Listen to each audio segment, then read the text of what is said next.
kindly ask you all to give a real hearty applause both for our president and for the family who have offered him to us.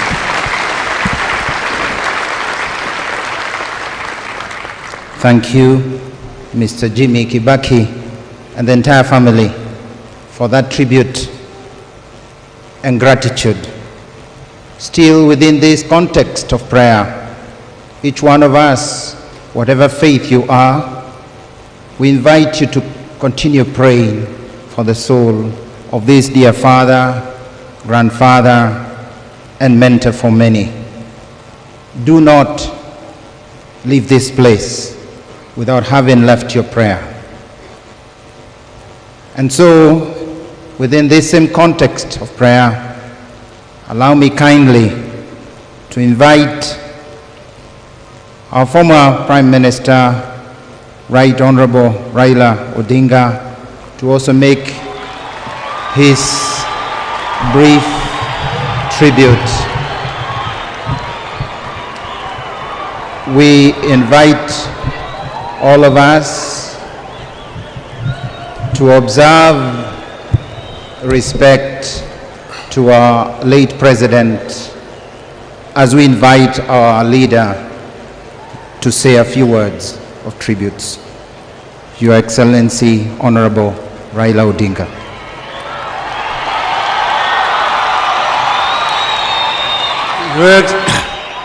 Your Excellency, President Uhuru Muigai Kenyatta, Mama Margaret Kenyatta,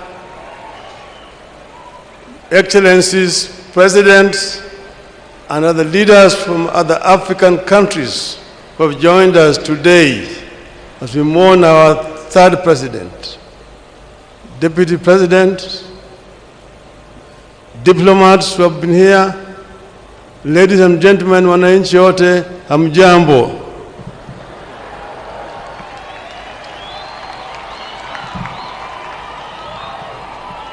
Excellency, I know that many of us will share my plight today.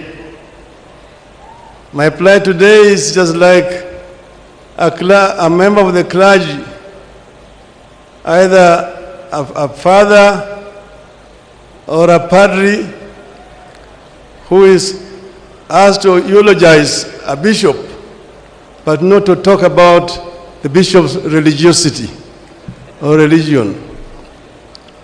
I've been asked today to talk about our president, but without talking about politics. I don't know how to eulogize a politician without talking politics.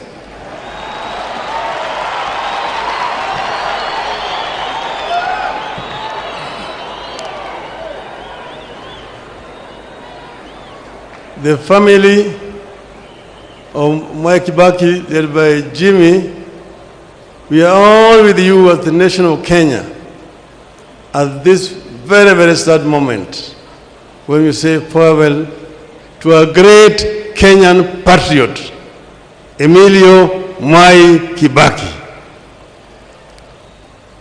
But then, how did Mwai Kibaki come into where he came into? You know, Mwai Kibaki as a youth, Mwai Kibaki as a student, Mwai Kibaki as an intellectual, Mwai Kibaki as a politician.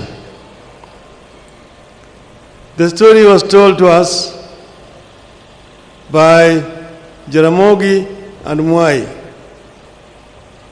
that after KANU was formed in Kirigiti Stadium in 1960, a draft constitution had been presented there, had been prepared by the one Mr. Ojino Okeo, who was Jaramogi's secretary. And he died on his way back to Kisumu through a road accident at the escarpment. Then later on, Jaramogi went to Kampala as a guest of President Milton Obote. I found Obote was campaigning with a very beautiful manifesto asked him, who prepared this manifesto for you? Obote said, there are some young men here in Makerere who are very good. Their leader is a Kenyan. Then Jaramogi said, I want to see him. He brought Mwai Kibaki. When he brought Mwai Kibaki, Jaramogi told him, I want you to do the same manifesto like this for KANU. And he prepared with his team that beautiful manifesto. And that's how Jaramogi now invited him to come and become executive officer of KANU. And that started the journey. We know Kibaki as a member of parliament for Donholm. You know Kibaki as a minister for commerce and industry, as a minister for finance, as a vice president, as a leader of the opposition, as a president, as a retired president. And now here we are saying bye-bye to him, a great Kenyan. Mwai Kibaki is a gentleman, a man of conviction, a man who loved perfection. You worked with Kibaki first in the opposition together as our leader. How he used to lead, how he would discuss the budget and come up with much eloquent exposition of the budget, better than the Minister of Finance, and tell him how it should be done. Kibaki will tell you, these people don't know what they're doing. Bure kabisa. And when it's just a lot of nonsense, he say, imavia kuku.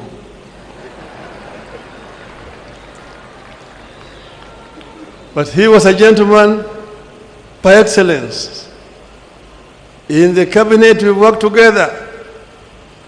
He would allow a lot of debate in the cabinet.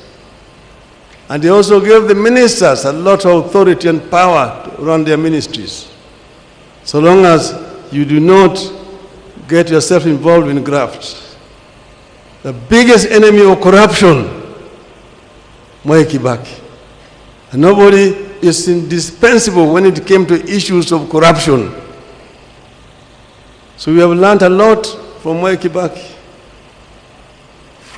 We came with almost a bankrupt economy and transformed it.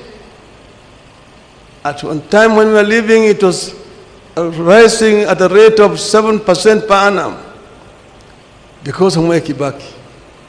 Of course, we have had also our differences. When at one time, Kibaki got involved in an accident. Others, opportunists took advantage of that position. We never held it against Kibaki.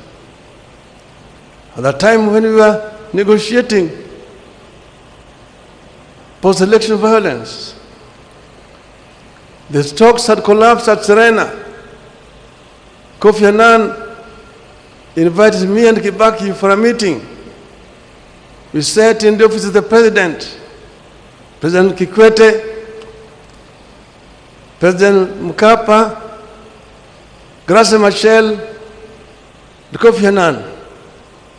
We talked and talked. In the end, I said, I'm ready to come down to this point. This is the reduced minimum. And Kibaki then agreed. So when we agreed, we shook hands. After shaking hands, the other people now wanted to come into the room to try to persuade him not to agree. He told them, tumemaliza kila kitu. Sasa hakuna kitu tena, tunakwenda kuongea na dunia sasa. And we came out and shook hands with Mwai Kibaki, and he kept those words. There were differences sometimes in the course of running the government, but all of them were able to resolve them amicably. So in retirement, we will continue to remain friends. Each time he has been an advisor to me in many ways. So I've truly lost a friend, The country of Kenya has lost a true patriot, a great leader whose value will only be known with the time as time continues to unfold. Mwai Kibaki, Emilio Mwai Kibaki, rest in peace, rest in eternal peace. I bring finally also to you people condolences of the Kenyans in diaspora around the world who are not able to be with you here today. Thank you very much.